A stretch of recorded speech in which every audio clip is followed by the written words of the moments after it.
In the heart of Silicon Valley, where billion-dollar dreams are born in glass towers and crushed in coffee shops, there exists a peculiar ecosystem.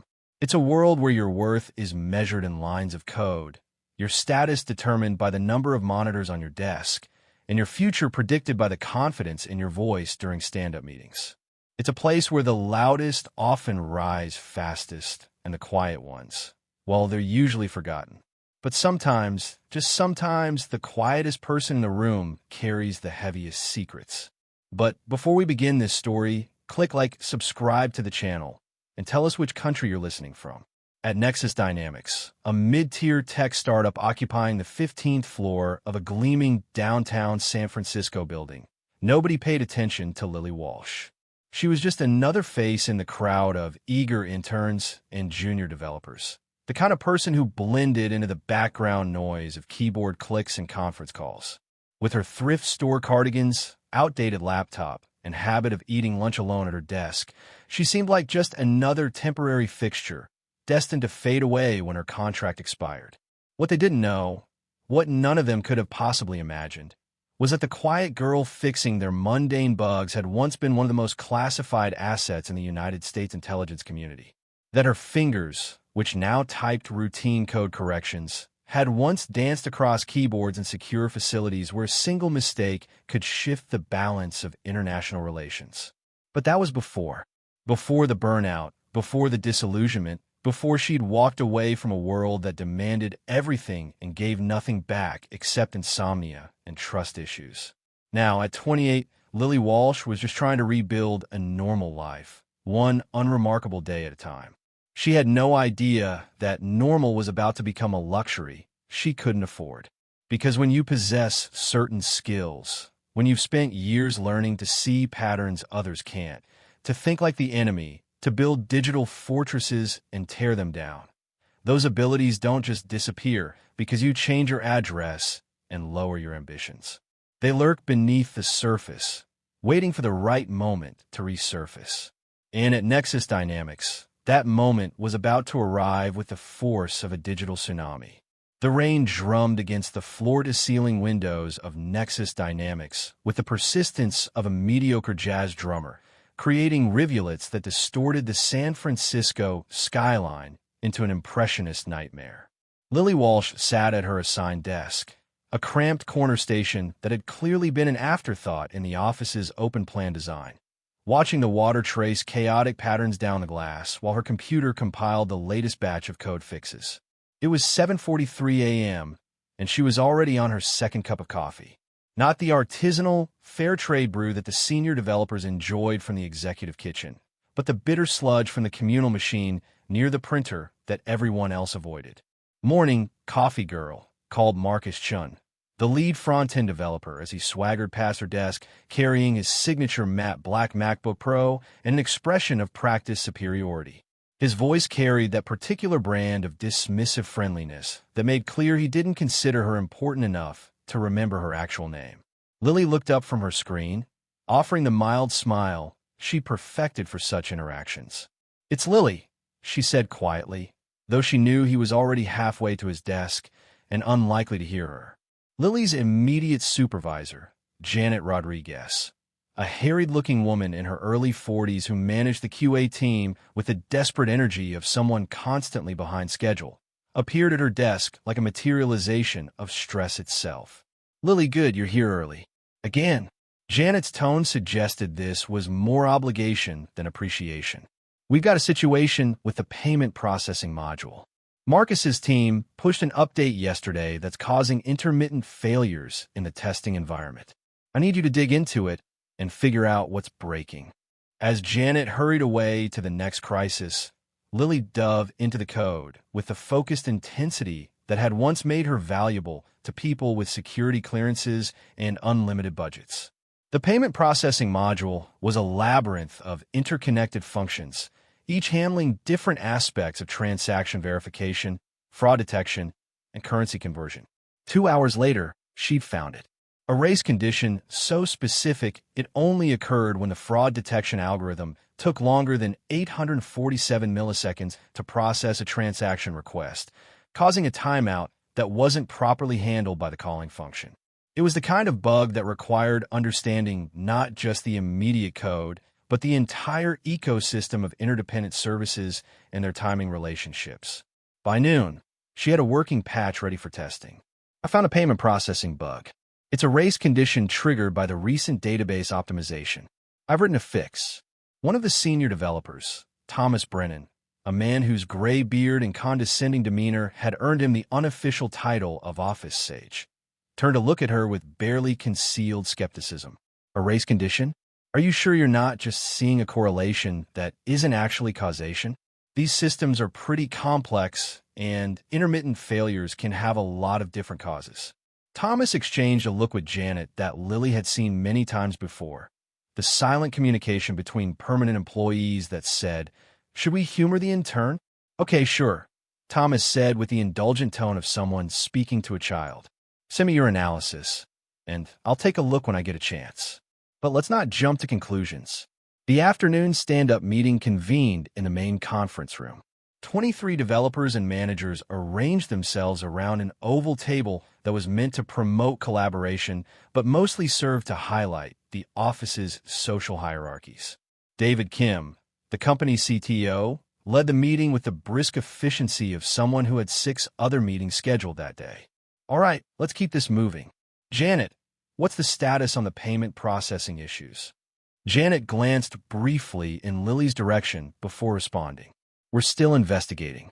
Lily thinks she's identified a race condition, but we're going to have Thomas review her analysis before we make any changes to production code." Lily felt her jaw clench. She'd spent 6 hours documenting a clear, reproducible bug with a tested solution, and it was being dismissed as potentially imaginary. The meeting continued for another 20 minutes, covering sprint progress, deployment schedules, and resource allocation. There was an elegance to finding bugs like the race condition, a satisfaction in seeing patterns that others missed, in understanding the hidden connections that made complex systems vulnerable. It was a skill set she developed over years of much higher stakes debugging, in facilities where the cost of missing a pattern could be measured in lives rather than user complaints. But that was a different life, one she'd walked away from for reasons that still occasionally woke her up at 3 a.m. with a racing heart and sweat-soaked sheets. At 6:30, most of the senior staff began their migration toward the elevators, leaving behind the juniors and interns who were expected to stay until their work was complete. "Don't stay too late, coffee girl," Marcus called over to Lily as he headed for the exit. "They don't pay interns enough to burn out." Lily looked up from her screen, where she was putting the finishing touches on a comprehensive test suite for the payment processing fix. "It's Lily," she said again, though he was already gone. By 8 p.m., the office had emptied except for a handful of dedicated workaholics and the cleaning crew. Her reflection in the dark windows looked tired but satisfied. She'd spent the day solving real problems, even if nobody seemed particularly interested in her solutions. She had no way of knowing that in less than 24 hours, her carefully constructed normal life would collide with her classified past in ways that would change everything. That tomorrow, the invisible intern would become impossible to ignore. The attack began at 2:47 a.m. Pacific Time. While most of San Francisco slept and the Nexus Dynamics office sat empty, except for the red glow of server status lights. It started subtly, as the best attacks always do, a few unusual login attempts from IP addresses that rotated through geographic locations faster than any legitimate user could travel. Lily's alarm went off at 6:30 a.m., the same time it had every weekday morning for the past 3 months. She was debugging a memory leak in a distributed systems library when her phone buzzed with a text from Janet. "Emergency at the office. How fast can you get here? Jay." The Nexus Dynamics office building looked normal from the outside. No fire trucks, no crowds of evacuated employees, no obvious signs of crisis. But when the elevator opened on the 15th floor, she immediately sensed the tension crackling through the usually calm morning atmosphere. Janet was waiting by the elevator, her hair disheveled and her eyes rimmed with the red fatigue that came from a sleepless night. She grabbed Lily's arm almost before the doors finished opening. "Thank God you're here. We've got a situation that's completely beyond anything I've ever dealt with." As they walked quickly toward the main office area, Lily could see clusters of senior staff huddled around workstations, their faces illuminated by the blue glow of terminal windows filled with scrolling text and error messages. "Someone got into our systems overnight. Not just the public-facing servers, everything. Customer databases, financial records, internal communications, development repositories. They didn't just break in. They made themselves at home and started rearranging the furniture." They reached Janet's desk, where 3 monitors displayed different views of the same nightmare. System logs showing unauthorized access attempts, database queries that no legitimate user should have been able to execute, and network traffic patterns that suggested someone was methodically exploring every corner of the company's digital infrastructure. David Kim appeared at Lily's shoulder, moving with the barely controlled urgency of a CEO whose company was hemorrhaging data and credibility in real time. "Janet, please tell me you have something. The board is meeting in an emergency session at 9, and I need to know what we're dealing with." "How bad is this?" "We're still assessing the scope," Janet replied. "But it appears they accessed everything: customer payment information, proprietary code, internal financial projections, employee records. This isn't just a data breach. It's a complete compromise." Lily listened to the exchange while simultaneously scanning the log data displayed on Janet's monitors. Her trained eye quickly identified patterns that suggested this wasn't the work of typical cybercriminals. The attack showed signs of sophisticated planning, advanced technical skills, and access to resources that went beyond what most private actors possessed. "What do you need me to do?" she asked.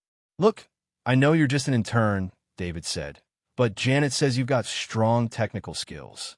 We need all hands on deck for this. Can you help with the forensic analysis? Figure out how they got in, what they took, whether they left any back doors."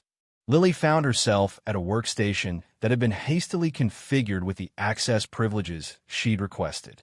Multiple monitors displayed system logs, network captures, and forensic tools that most of the other staff had probably never seen before.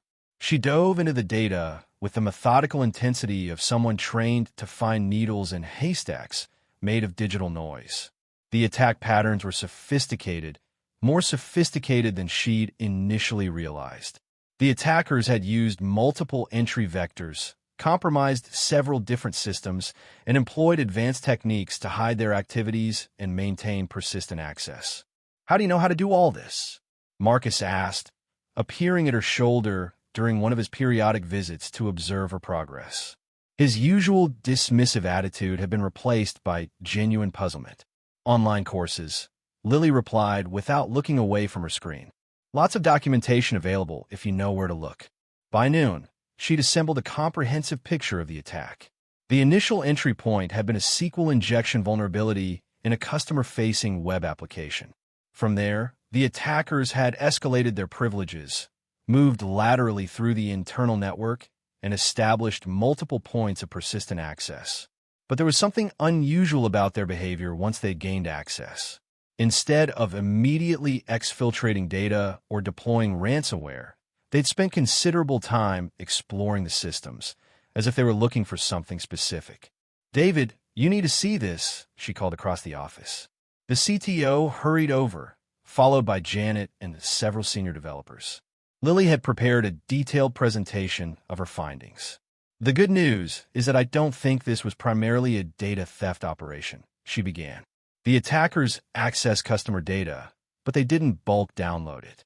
Instead, they seem to have been conducting reconnaissance." "What's the bad news?" David asked. "This feels like preparation for something bigger. They've established multiple backdoors and gained the kind of deep access that would allow them to cause serious damage if they wanted to. This isn't over. It's just the beginning." As the afternoon progressed, Lily worked with an intensity that drew increasingly concerned looks from her colleagues. She moved through the company's systems with a speed and confidence that suggested intimate familiarity with advanced cybersecurity tools and techniques. But as she worked, she began to notice something troubling in the attack patterns. The techniques being used weren't just sophisticated, they were familiar. She'd seen these techniques before. in classified briefings, in after-action reports, in the detailed technical analyses that circulated through secure facilities where people with security clearances discussed the capabilities of foreign intelligence services. At 6:30 p.m., as the office began to empty for the evening, she made a discovery that confirmed her worst fears.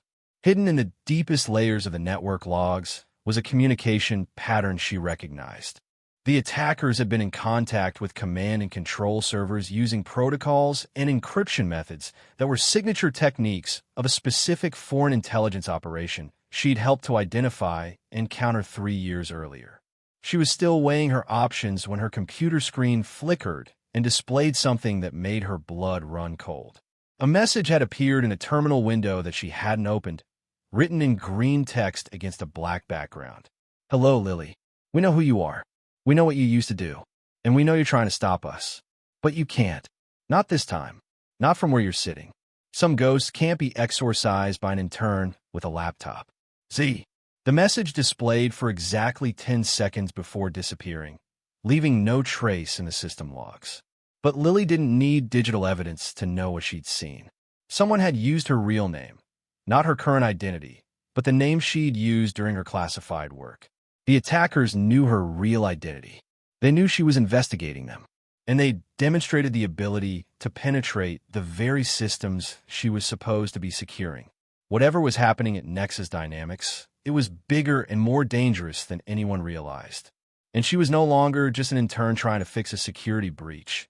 She was back in the world she'd tried to leave behind, facing an enemy who knew exactly who she used to be.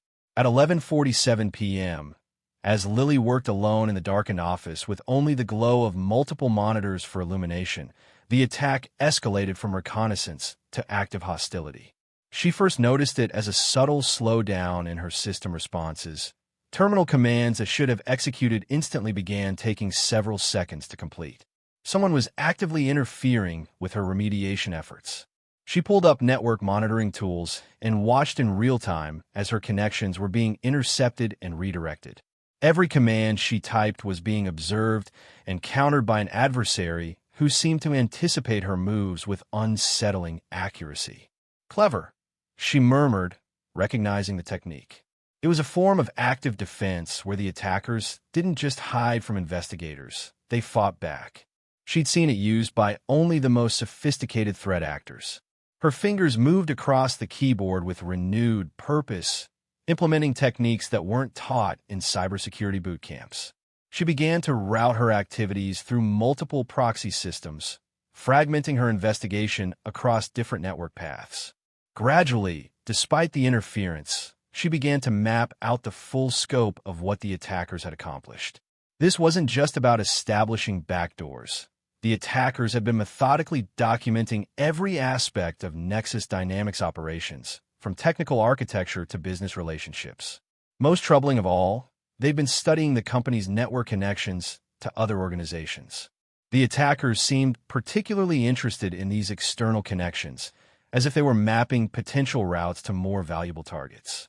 At 12:23 a.m., her investigation was interrupted by a sound that made her freeze at her desk. The distinctive chime of the building's elevator arriving at the 15th floor.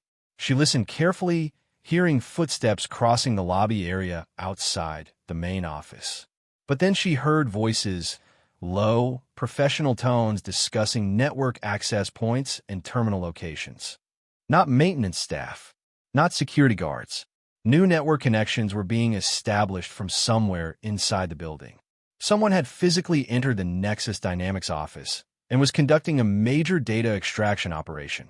She had perhaps 30 seconds before they reached her workstation. Her hands moved across the keyboard with practiced efficiency, executing a series of commands that would lock down every system she had access to and trigger emergency protocols that would alert federal cybersecurity authorities. As she hit the final enter key, a voice spoke from directly behind her. "That was very impressive, Ms. Walsh. Or should I say, Agent Walsh." She turned slowly to find 3 people standing behind her workstation. Their leader, a woman in her early 40s with prematurely gray hair, was someone Lily recognized from classified briefings 3 years earlier. "Hello, Sarah. Lily said quietly. "I was wondering when you'd show up." Sarah Chun had been a senior analyst with the NSA when Lily had worked with her on a joint task force targeting foreign cyber espionage operations. "You've caused us quite a bit of trouble tonight," Sarah said, settling into a chair across from Lily's workstation. "We've been conducting a very delicate operation here, and your interference has complicated things significantly. Nexus Dynamics isn't the target. You're using them as a platform for something else." "Very good. Yes, we've been using their network infrastructure to monitor certain entities that we couldn't access through more conventional means. It was a perfect surveillance position until the real attackers showed up." Sarah's expression darkened. "Until the real attackers showed up. They discovered our operation and decided to use it as cover for their own activities." The implications hit her like a physical blow. Her carefully constructed normal life had all been an illusion. She'd never really escaped. She'd just been temporarily out of sight. "There's a third option," Lily said quietly. "I help you deal with the real attackers. The foreign intelligence operation that's been using your surveillance platform for their own purposes." Sarah leaned back in her chair, studying Lily with renewed interest. "In exchange for, you leave Nexus Dynamics alone. You find another surveillance platform that doesn't involve innocent civilians. And you stop monitoring my activities." Lily turned back to her computer and pulled up the analysis she'd been conducting. "They're preparing for a major offensive operation that uses Nexus Dynamics as a launching point. But they've made critical mistakes that expose both their identity and their ultimate objectives." For the next hour, Lily walked Sarah and her team through the comprehensive analysis she'd developed. She demonstrated how the attackers had established their foothold, how they'd maintained persistence, and how their activities revealed both their capabilities and their intentions. "This is very impressive work," Sarah admitted. "Much more detailed than anything our external monitoring had developed. And you believe you can use this intelligence to neutralize their entire operation?" "I believe I can turn their operation against them, use their own access to feed them false information and misdirect their activities. But it has to be done carefully, and it has to be done quickly." Sarah stood up and walked to the windows overlooking the San Francisco skyline. "If we proceed with your plan, and if it succeeds, you'll have demonstrated capabilities that make you extremely valuable to certain government interests. And if we don't proceed, you'll have a foreign intelligence operation using American corporate infrastructure to launch attacks against unknown targets. That seems like a bigger problem." "Very well. We'll support your operation, but with conditions. You work under our supervision, and when this is over, we have a serious conversation about your future career options." "Agreed," she said. "But I work from here, using systems I understand. And my colleagues remain completely unaware of what's really happening." As Lily began to outline her counterintelligence strategy, she realized that her attempt to live a quiet, normal life had just come to a definitive end.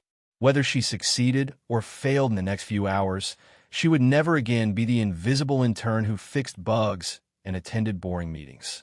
As she started implementing the first phase of her plan, Lily Walsh began to remember why she'd been good at this kind of work in the first place. By 3:15 a.m., Lily had transformed her corner workstation into something resembling a military command center.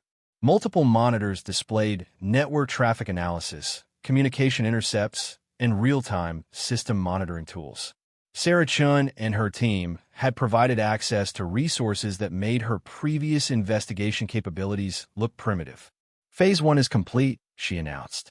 "I've established covert monitoring of all their command and control channels without disrupting their communications. They have no idea we're listening." Sarah leaned over her shoulder to examine the data streams. "What are we hearing?" "Preparation for a major operation scheduled to begin in 36 hours. They're planning to use Nexus Dynamics network connections to launch coordinated attacks against multiple targets in the defense industry." The scope of the planned attack sent a chill through the room. Using a small San Francisco startup as a stepping stone, the foreign operatives had positioned themselves to potentially compromise dozens of companies involved in sensitive government work. Lily pulled up a comprehensive analysis. 47 companies across California, Washington, and Virginia. They're planning simultaneous intrusions designed to look like uncoordinated cybercriminal activities, but actually intended to establish long-term intelligence gathering capabilities. Phase 2, Sarah asked. We feed them false information about their targets. Redirect their attention toward prepared honeypot systems that will capture their tools and techniques. Lily's fingers moved rapidly across the keyboard, implementing a sophisticated deception operation that would subtly alter the intelligence the attackers were receiving about their intended targets. But she also began to notice something troubling in their communications. The foreign operatives were also discussing contingency plans that involved eliminating potential witnesses, including specific references to neutralizing the insider threat at Nexus Dynamics. Sarah, we have a problem, she said, highlighting the relevant communications. They know someone inside Nexus has been investigating them, and they're planning to do something about it. The stakes had just escalated beyond cybersecurity into physical danger. The foreign operatives weren't just conducting espionage. They were prepared to commit violence to protect their operation. We need to move faster, Lily said. Phase 3 needs to happen now. Phase 3 was the most dangerous part of her plan. Instead of simply monitoring the attackers, she would actively engage with their systems, using their own access against them. Do it, Sarah said. We'll handle the security concerns. Lily initiated a series of commands that began systematically dismantling the attackers' carefully prepared infrastructure. She used their own administrative access to lock them out of compromised systems and began feeding corrupted data back to their command and control servers. The reaction was immediate. Error messages began flooding their communication channels as their prepared attacks failed to execute. They know, Lily announced. They're initiating their contingency protocols. Sarah immediately activated her team's emergency protocols, bringing additional federal resources to the Nexus Dynamics building. At 4:47 a.m., her digital offensive reached its culmination. The foreign operatives' entire prepared infrastructure collapsed simultaneously as their compromised systems turned against them. Their planned attacks failed catastrophically, and their carefully maintained anonymity was stripped away. It's done, she announced. Their operation is completely compromised. But their celebration was interrupted by an alert from the building's security system. Multiple vehicles had just entered the parking garage. They're here, Sarah said grimly. Everyone needs to move to secure positions. Now, the digital battle was over. The physical confrontation was about to begin. The first indication that the situation had escalated beyond digital warfare came at 5:03 a.m., when the building's fire alarm system activated without warning. The piercing electronic wail echoed through the empty corridors, but instead of triggering an evacuation, the alarm served as cover for forced entry somewhere on the lower floors. They're using the fire alarm to mask their approach, Sarah said into her secure communicator. Lily found herself behind a bank of servers in the company's computer room. But as she listened to the tactical communications, it became clear that the foreign operatives hadn't come just to eliminate witnesses. They'd come to recover something specific from the Nexus Dynamics systems. They're moving toward the server room. Looks like they're after the physical hardware. Lily realized she was positioned exactly where the attackers were heading. Instead of hiding, she moved to one of the server terminals and began implementing emergency data preservation protocols.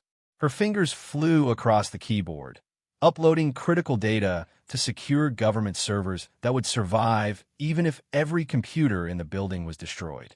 The server room door burst open just as she completed the final upload. 3 figures in tactical gear moved through the doorway with military precision. When the lead figure saw Lily at the server terminal, they stopped short. Step away from the terminal, the figure commanded in accented English. I'm afraid I can't do that, Lily replied, continuing to type. This information is too important to let you destroy it. The lead figure raised a weapon, but before they could use it, Sarah and 2 federal agents burst into the server room from the opposite entrance. The room erupted into chaos as gunfire exchanged between the 2 groups. In the confusion, Lily continued working at the terminal. She wasn't just preserving evidence anymore. She was preparing to use the server infrastructure itself as a weapon against the attackers. As she executed her plan, the building itself began to respond. Emergency exits sealed automatically, trapping the foreign operatives. And most dramatically, the building's fire suppression system engaged, filling the space with dense gas that would protect the electronic equipment while making it difficult for anyone to see or breathe. The firefight that followed was brief but intense. When the gas finally cleared, 2 of the foreign operatives had been captured, and the third was receiving medical attention. Lily emerged from behind the server terminal, coughing from gas exposure, but otherwise unharmed. "That was incredibly reckless," Sarah said, but her tone suggested admiration. "Using building infrastructure as a tactical weapon? That's not something they teach in standard cybersecurity courses." "I learned it during my previous career," Lily replied. As federal agents secured the scene, Lily found herself facing the inevitable questions about her background and capabilities.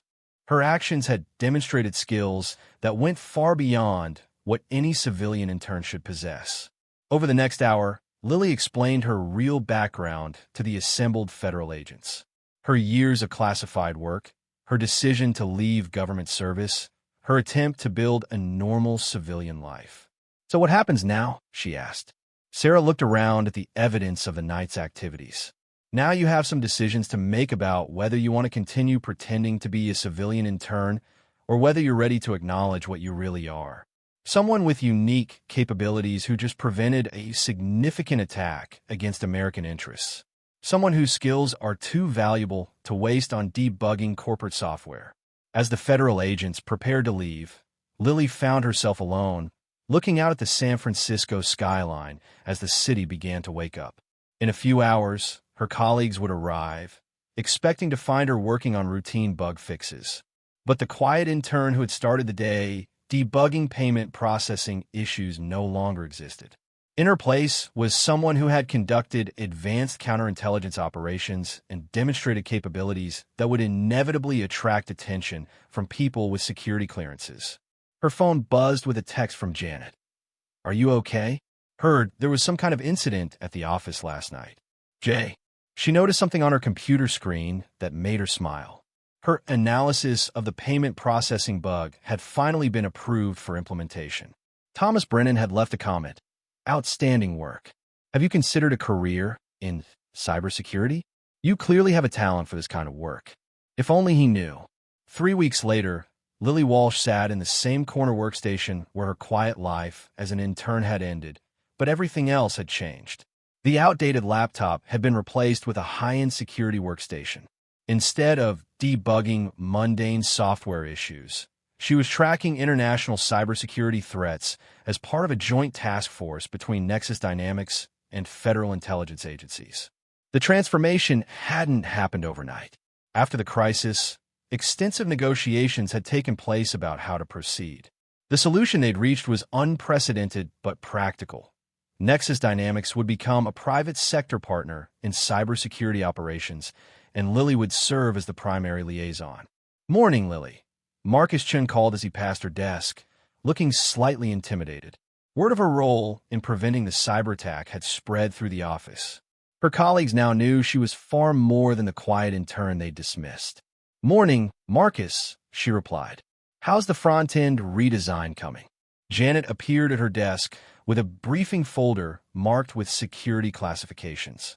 "Latest threat intelligence from the task force," Janet said. "They want your assessment of potential targets in the Bay Area." The irony wasn't lost on Lily that Janet, who had once supervised her bug fixes, was now delivering classified intelligence for her analysis.